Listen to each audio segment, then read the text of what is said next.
Sa yuta, nagsugod ang kinabuhi. Sa liso ang paglaong gipiyalan.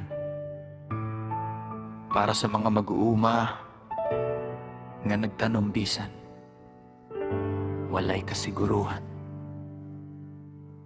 Sa kadlawon pa lang, araron na lapok sa tiil.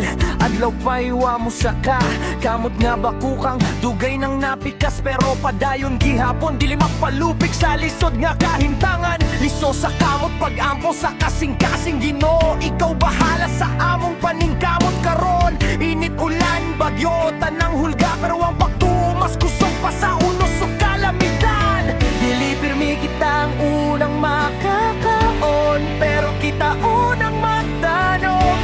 Kung walay farmer, walay sudan ang kalibutan, gutom mo. Klaro ka, ayaw na gudyon. Mga farmers, ayaw pag-undang ang yuta saksi sa inyong sakripisyo. Sa matatanong nga inyong itanom ang Ginoo, magpausbaw sa hustong panahon. Mga farmers, kamot nga hugaw, kasing-kasing nga limpyo ug matarong. Sa mata sa langit, kamo ang hari sa mga puno sa panalangin. Palay, mais, saging, tanang tanom, ang uban magdula. Kamo nag-antos, presyo sa ani usahay, luoy kaayo, pero ang paglaom dili gyud ninyo biyaan. Giingon sa Biblia, ang magtanong nga may luha, magani uban ang kalipay. Bisang kapoy og sakit sa lawas na ay adlaw nga panalangin mo at potag gyud diha.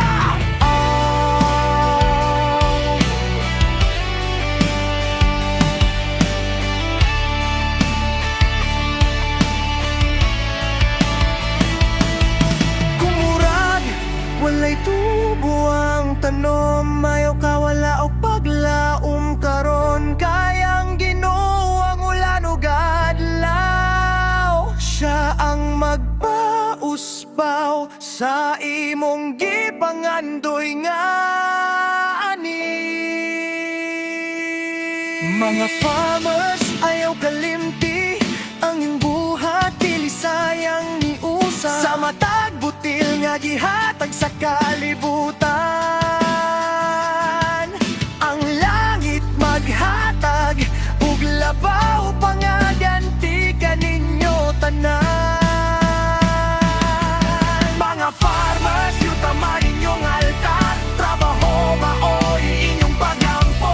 Sa singot ug pagtunga nagiusang kaluwasan ug panalangin magapadayon gyud mo. Para sa tanang mga salamat sa inyong sakripisyo. Ang Ginoo magapanalangin sa inyong ani. We receive it.